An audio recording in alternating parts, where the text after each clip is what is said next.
Thank you. Yes, please. Okay. Now, nobody's looking. Nobody's looking. Okay. The leader of your school, the person who signs the cheques in your school, manager or leader? Okay. How many people would say... I'm not... Well, wait a minute. How many people would say leader? How many people would say leader? Okay. How many people would say manager? Thinking of the person in charge of your school, are they a leader or a manager? Okay. Yes? You can't divide it up. Okay, I'll come back to this gentleman's comment. You can reduce the percentage. Okay. What we need to suggest, perhaps, a good leader has to be a manager. A good manager has to be a leader. You cannot be a leader without management, but you can be a manager without leadership. Okay? So think of that when you draw your Venn diagrams. Where does leadership and management come? Sorry? Leader comes the first and then the manager. The leader comes the first and then the manager. Well, there's a lot of, let me tell you, there are a lot of organisations in many parts of the Western world where people are saying all we need at the head of schools are managers.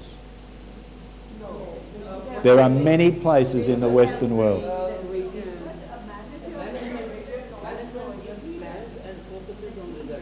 Right? Whereas the leadership has to play its role to achieve that result. Okay. Like a team captain. Team captain is a leader who plays with the team. But the manager who sets the plan and lets them play. But can the captain... A simple manager only Oh, I've opened an argument here. A simple manager who has more management strengths only runs the team. Okay. In our context, the school heads are the managers, but all managers not necessarily have good leadership qualities. Okay. So, Okay.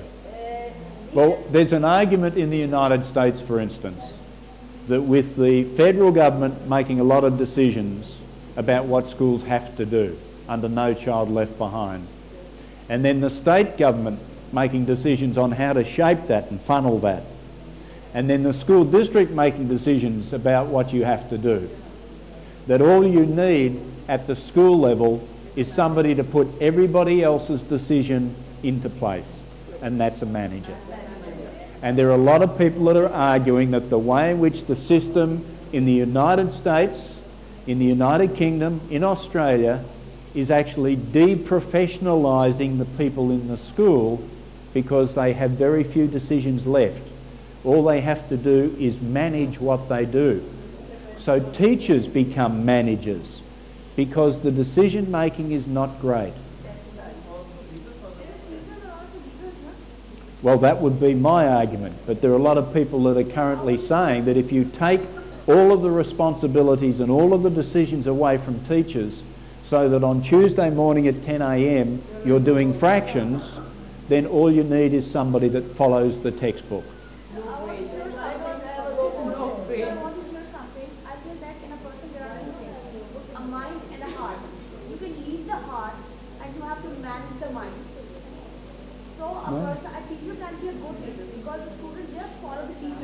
Well, a teacher has to be a good leader. A person who is managing the teachers is a manager.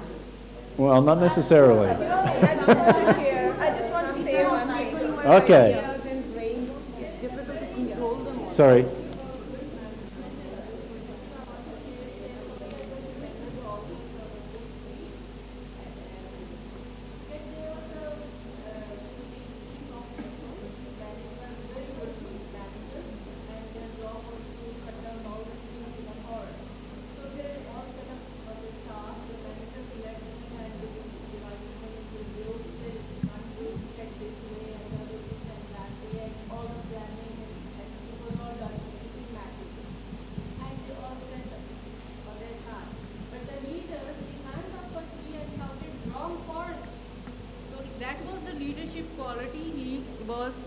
guide them Okay. and to give them the direction, in which direction they work, whether it is the right forest or not.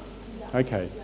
We could actually spend the rest of our time arguing about leadership and management, which is not really the purpose of what we're looking at.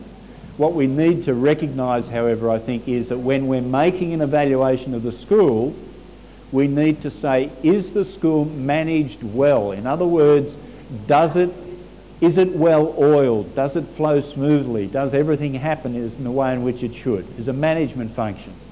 We could also argue, is there leadership, and is that leadership in the school looking forward, looking for places to go? Some people would argue that management is about keeping everything the same and leadership is about change. And if we have both of those people, we're looking at setting up systems and structures that will allow us to move forward. And so they do go together. I want to move on. No, you've done that. Okay. What I want to do now is to get you to start thinking about some of the issues that schools have to consider when they're looking at self-evaluation.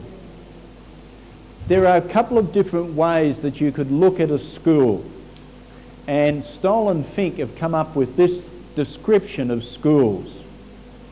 They talk about schools as either being effective or not effective. Now, effectiveness talks about student achievement. Are students achieving what we expect them to achieve, or are they not achieving what we expect them to achieve? They also talk about whether a school is improving or declining, whether it's getting better at what it does over time or whether it's actually getting worse. And they put these two different things together and they came up with 5 different types of schools: moving, cruising, strolling, struggling and sinking. Okay? This is how they defined them. A moving school not only boosted student progress, but they worked together to respond to change. Okay, you've got these definitions.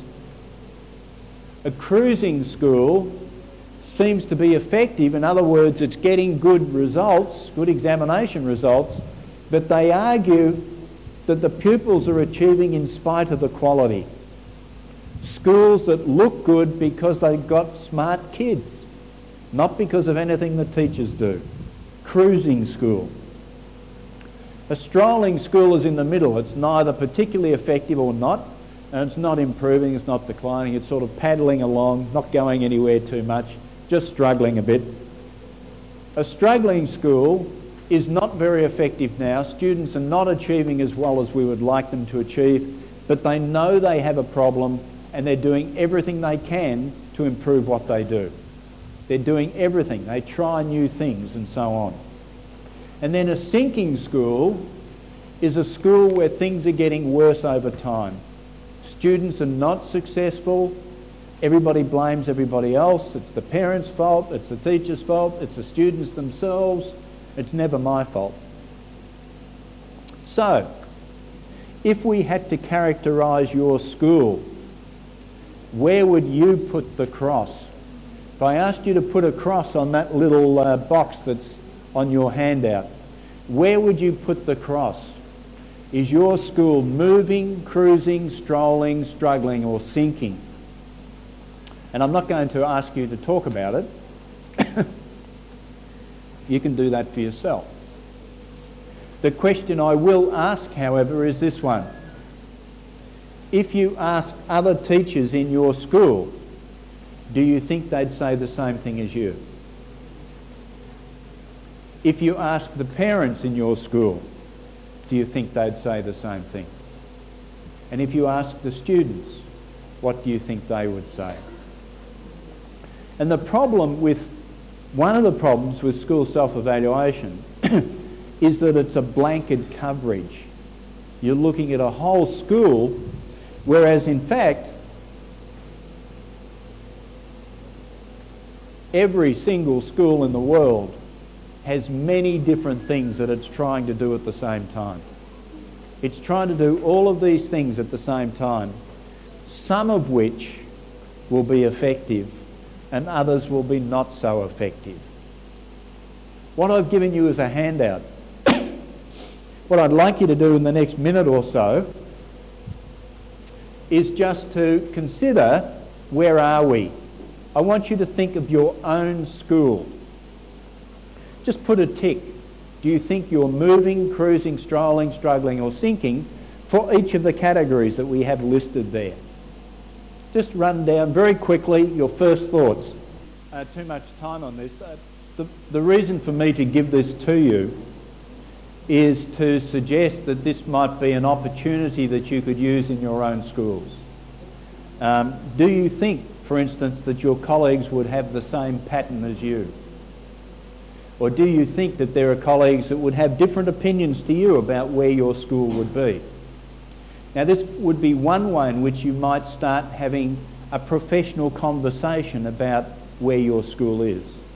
Because if somebody says, I think we're moving, and somebody else on the same staff says, no, I think we're sinking, then having a conversation about why you think that way actually changes both people's opinion. And so what you could do, for instance, is to gather all of the student achievement comments. So you might look at literacy attainment, numeracy attainment, balanced curriculum and so on, and have a staff conversation about where do you think we are. And this would simply be the starting point of a conversation. So using something like this is simply the opportunity to start talking to each other about where we think we are. We are self-evaluating. We're evaluating where we think. Again, that depends on why you're doing the self-evaluation in the first place. I mean,